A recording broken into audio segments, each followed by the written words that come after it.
Moro. Tää on vähän huonosti tää kamera tässä kiinni. Mut joo, terve vaan kaikille. Mä ajattelin tää video nyt tää niinku eka videon YouTubeen. Ja mä oon nyt vähän miettinyt mitä mä haluaisin kertoa ja mä haluan kertoa, että kuka mä oon ja missä mä oon ja miksi mä oon täällä missä mä oon ja vähän vaan niinku jotain ihan kertoa vaan itsestäni jotakin. Eli mä oon Tuukka Rappana ja mä oon 21-vuotias lukiossa opiskeleva. Mä en voi sanoa, että mä olisin mies. Mä oon miehen alku, mieheksi pyrkivä poika.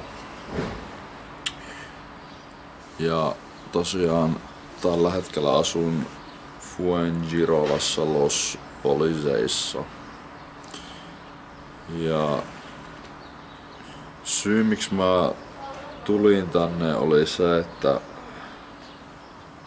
viime keväänä kautta kesänä mä olin aika pohjalla sillä, että ei mun elämässä oikein ollut minkäänlaista sisältöä sillä, että se vaan päivät vaan meni sillä, että narkatessa yms. Polttelin vieläkin pilveä ja välillä jotain muuta, mutta koin, että elämäni on tällä hetkellä paljon parempaa.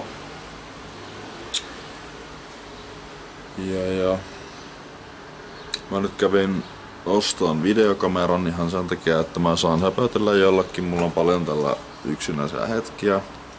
Ja oon huomannut sen, että vaikka nyt välillä ei mitään niinku järkevää sanottavaa oiskaan, niin videokameralla höpöttely auttaa sille jollakin tavalla mua ja mä koen, että mä saan sitä jonkinlaista turvaa. Mutta niin, syy miksi mä tulin Fuengirolaan on se, että mä en muista tarkalleen päivää, mutta mä olin ajamassa Oulusta mun vanhempien luo Utajärvelle ja mä olin aikaisemmin, niin kuin viikkoa aikaisemmin hakenut Pipelifelle ja mä olin käynyt työhaastattelussa ja Pipelife on niin kuin Utajärvellä semmonen putkitehas ja sitten mä en päässyt sinne.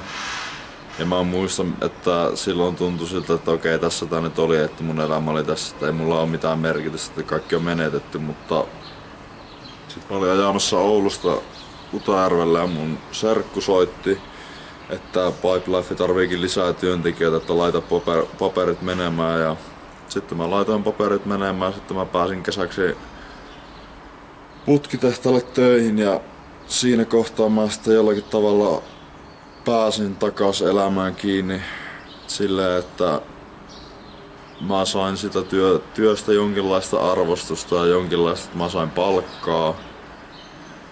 Ja silleen, että oli se perusrutiini, niin se palautti tähän niinku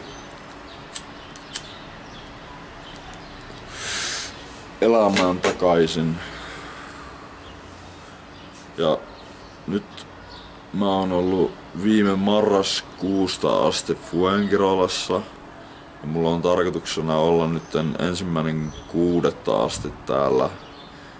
Ja se mitä mä oon täällä tehnyt on ollut aika lailla sitä, että mä oon ollut koulussa ja käynyt koulua, on tullut välillä poissaolojakin, on välillä ollut hankalaa, mutta kuitenkin silleen, että oon saanut kursseja suoritettua silleen, elämä menee hyvin ja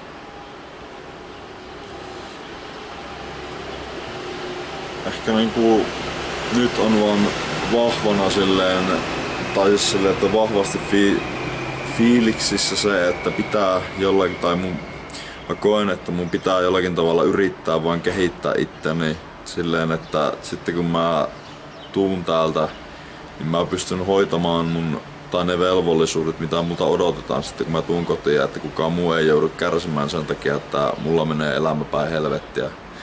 Että mä en halua sitä ja mä haluan se, että mä koen, että mä oon aina saanut vanhemmilta tukia ja isovanhemmilta tukia, ystäviltä tukia, mutta se vaan, että jossakin nyt on vaan niinku silleen semmonen niinku kova tarve vaan, että pääsee itsensä kanssa semmoiseen tasapainoon, että pystyy huolehtimaan itsestä ja pystyy elättämään itsensä niinku täysin 100% silleen itsenäisesti.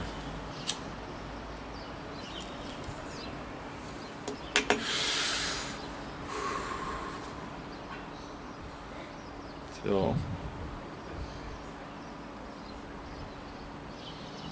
Kyllä on täälläkin siis silleen, ei se täälläkään.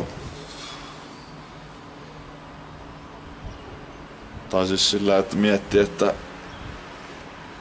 täällä silleen puitteet on kunnossa, täällä aurinko paistaa jatkuvasti ja silleen kyllä ihmiset on iloisia, mutta on täälläkin silleen vaan ollut rankkaa hetkeä, eikä sille voi mitään, se kuuluu asiaan ja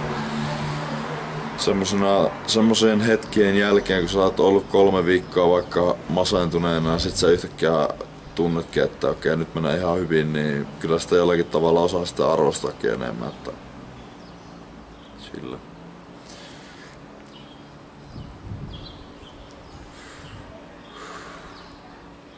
Mut joo, mä oon tosiaan 21 vuotta.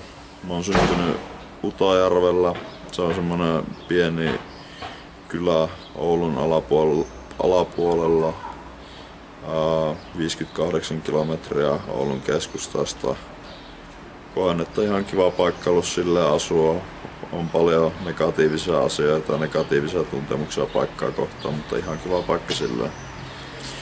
Mutta eipä kyllä juuri sillä enää niinku kiinnostais muuttaa takaisin enää, että vois olla, että aika nopea palautus sitten niihin semmosiin ikäviin ajatuksiin, mitä ei oo saanut käsiteltyä ja en halua sitä.